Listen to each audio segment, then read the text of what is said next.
Before we begin the account portal demo, I do want to say something.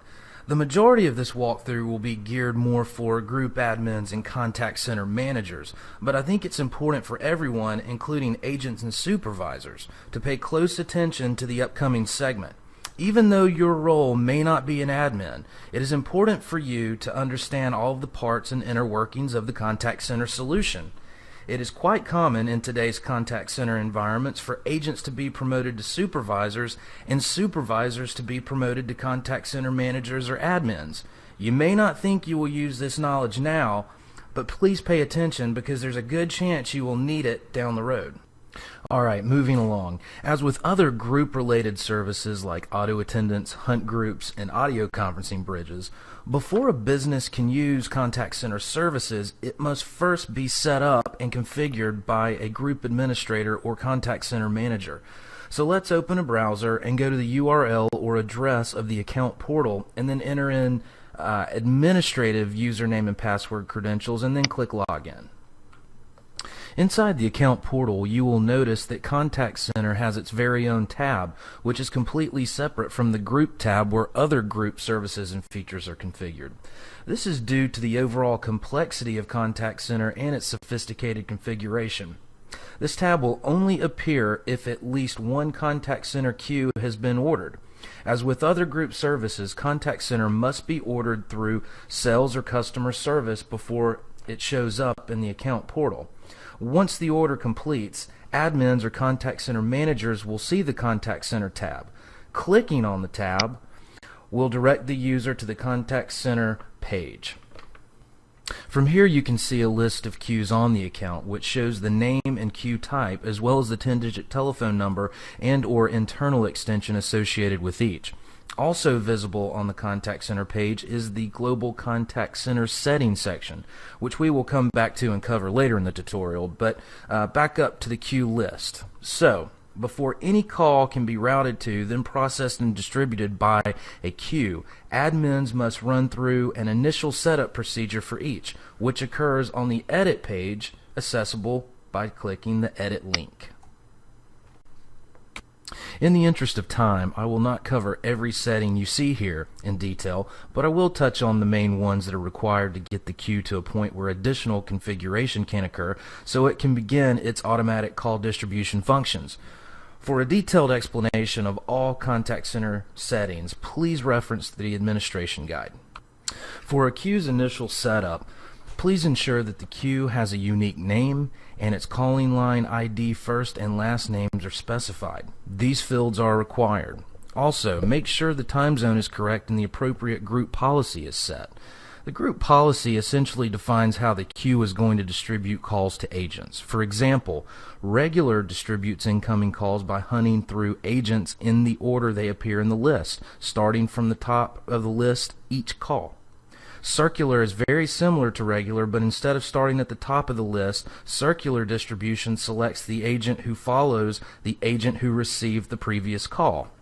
And simultaneous simply alerts all agents in the list at the same time. The first agent to answer the call handles the call. We'll just go ahead and select, we'll go with circular. Next, we need to set the queue length, or the maximum number of calls that may be on hold in the queue at any given time. Default is 0, by the way. For this demo, we will set the value to 5 and skip down to the agent settings section.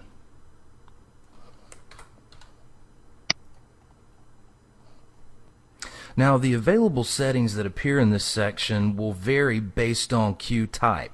For instance, we are currently viewing a premium queue profile. Premium queues support all 6 agent settings that you see listed here. If we were viewing a standard queue, we would not see the bottom setting automatically answer calls after waiting X seconds because the standard queue type does not support that setting. And if we were looking at a basic queue profile, we would only see the top 2. Allow agents to join contact centers and allow call waiting on agents. And this is because basic queues do not support wrap-up, which is the amount of time an agent has between calls before the next call is presented. And basic queues also do not support agent ACD states. That's why the bottom 4 settings here would not be visible. Okay, before we click save, let's scroll to the top and make sure that the queue is set to active or in service, and then we can click save.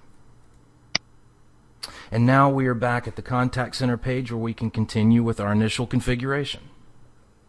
With that done, now we need to assign agents to our queue, as well as supervisors. Plus, we will set up the basic, advanced, and routing policy queue configurations. So let's click Configure to go to the queue configuration page. And as I mentioned before, we are viewing a premium queue. And since it is the most robust queue type available in Contact Center, it has more configuration settings than standard and basic. I'll briefly highlight all of the features on this page, and I'll also specify which queues support what features for your reference. Starting with agents. The Agents feature allows admins and Contact Center managers to assign agents to specific queues. So looking at the list, it appears as though we have one seat that has a Premium Contact Center agent add-on license assigned. We will move Sales Rep 1 over to the assigned list, making he or she available to join queues. Okay, and the agent feature is available for all queue types, including basic, standard, and premium. So let's click save. Contact Center status and statistics is only available for standard and premium queues. Admins can specify up to 2 unique email addresses which will receive basic reports regarding the queue statistics. They can also view the queue status to see if any calls are in the queue and which agents are staffing the queue at the present time. Queue and agent statistics generate snapshot stats about the queue and its agents. Next, supervisors. Only available in premium and standard queues, the supervisor feature allows admins and Contact Center managers to assign supervisors to specific queues and assign various agents to the supervisor to which they have permission to manage. Just about any user can be a supervisor, but we will select our seat labeled CC Supervisor and move them over to the assigned supervisors list. Next, we need to associate an agent with the supervisor. So let's click the Agent tab, and we see the agent we just assigned a minute ago to the queue. Go ahead and move them over as the assigned agent, and then we'll click Save. Later on, I will show you how all of this ties in when we walk through the Supervisor and Agent Account Portal piece of the tutorial. The last feature in the basic section of queue configuration is announcements. Supported by all queue types, announcements are system default or custom recorded audio messages that are played when callers enter the queue, are holding in the queue, and even when holding for specified times and long periods. Entrance messages, estimated wait messages, comfort messages, and on hold messages greatly improve the overall satisfaction of the caller. Moving down into the advanced configuration section and to the distinctive ring feature. The distinctive ring policy provides a distinctive ring to an agent when the call is routed from a queue and presented to them. Distinctive ringing can be used with casual Contact Center agents so they know the call is ACD related and not a direct dialed call. Different ringing patterns allow agents to distinguish between different queue calls as well. This feature is supported by all queue types. Next, Dialed Number Identification Service, also known as DNIS in the telephony industry. Now, I'm not going to spend a lot of time on this topic simply because DNIS is a complex and super customizable service, but I will say that DNIS allows a single queue to be used to distribute calls to agents and also to prioritize these calls so more important calls are distributed first. DNIS also allows calls to be tagged so an agent knows the number the caller dialed. Dialed number identification services are typically seen in third-party answering service call center environments, where the answering service is handling calls from multiple clients and they need the ability to distinguish between different client calls. DNIS is only supported by premium queues, and for more information, please reference the administration guide. Moving along to queue status notification, this premium-only feature provides a mechanism for sending queue statuses to agents based on thresholds, which allows the agent to see a visual indicator of the queue status and modify their call handling behavior appropriately. And the last feature in the advanced configuration section is called disposition codes. Another premium-only feature, call disposition codes give agents the ability to enter disposition codes for calls presented to them by the queue. These codes are used to track marketing promotions, capture the results of a call, such as requires follow-up or issue resolved, as well as customer comments and feedback. Available disposition codes are configured by admins and contact center managers from the Global Contact Center Settings section of the Contact Center page. Now we'll cover the routing policy section, starting with force forwarding. A premium-only feature, the force forwarding policy allows calls to be temporarily diverted to a configured destination. This feature is useful in scenarios where there is an emergency or no agents are available to staff the call center. In such a situation, a supervisor can temporarily redirect calls to an alternate destination until the situation is resolved. Force forwarding is considered to be a disaster recovery feature. Holiday service. Supported by premium queues only, holiday service policies allows calls to be processed differently during holiday periods based on a defined holiday schedule. And similar to holiday service, night service allows calls to be processed differently during non-business hours, which is based on a defined business hour schedule instead of a holiday schedule. Night service is also a premium-only feature. Bounce calls.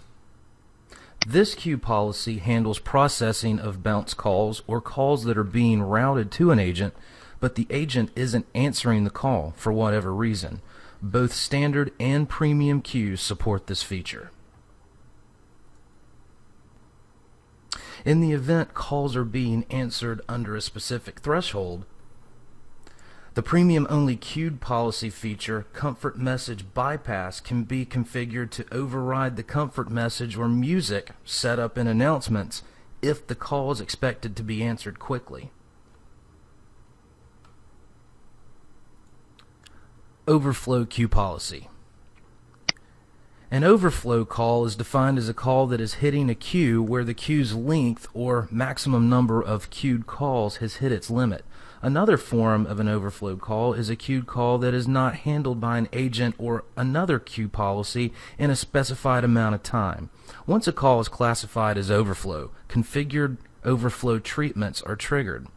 Overflow is supported by all queue types, including basic, standard, and premium. And last, stranded calls. The stranded calls queue policy processes stranded calls or calls entering a queue that is lacking staffed agents. Once a stranded call is flagged, the queue policy can be configured to leave the call in the queue, play a busy signal, or transfer the call to another destination. If the queue is premium, the queue policy may invoke night services, remove the call from queue, and play ringing or an announcement until the caller releases the call. Stranded calls is supported by standard and premium queues. Now that the initial queue configuration is complete, let's go back to the Contact Center page where we can quickly cover the global contact center settings so we can dive into the supervisor and agent portion of the walkthrough. Configured by admins and contact center managers, global contact center settings are used by all contact center queues and agents under the account, regardless of physical location. Agent default settings specify how the contact center should handle agents that are on personal calls, have Do Not Disturb activated, or have had X number of consecutive bounce calls. Agent unavailable codes, which only applies to premium queues, allows an agent to specify exactly why he or she is unavailable. For example, lunch, break time, personal call, etc. Admins and contact center managers configure these codes from here. And remember the call disposition codes from the advanced section of queued configuration? This is where the admin enters the codes into the contact center to be used by the agents. Contact center routing policies specify how queues route calls by priority based on longest wait time or a queue's specific priority number. And please disregard the reporting section below, as it is beyond the scope of this tutorial due to its level of customization and complexity. For details regarding the services and features covered in this portion of the Contact Center overview and tutorial, please reference the Contact Center Administration Guide.